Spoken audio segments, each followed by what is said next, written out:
Hey guys, it's Victor from Poetry Motion Pictures coming back at y'all with another initial reaction rating streaming service edition.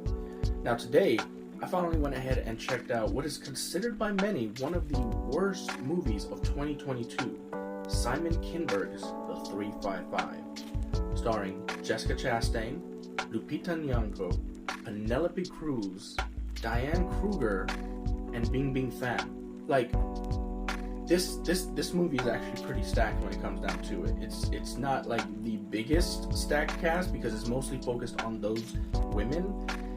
And I just gotta say, I can see why people put this on their worst movies of the year.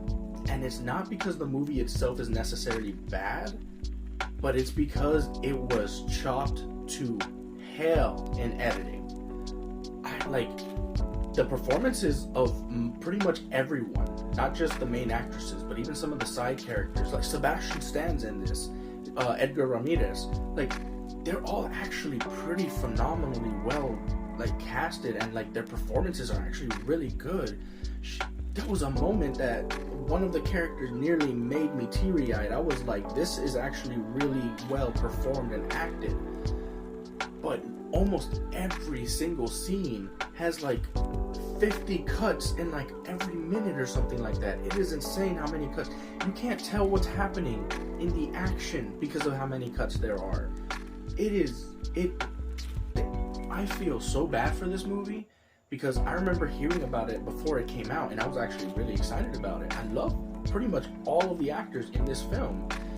Not the biggest fan of Simon Kinberg. Unfortunately, he does not have the best track record when it comes to directing. I don't know if he had anything to do with the editing, but my god, this was just so poorly edited. It's just, I don't know who was really involved with that, but I cannot state enough how terribly edited this movie was.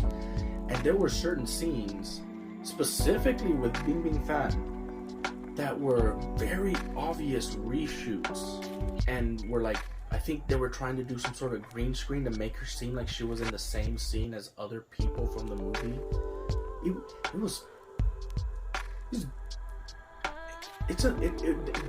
Those scenes were on a level of bad I haven't seen in a Hollywood film in a really long time.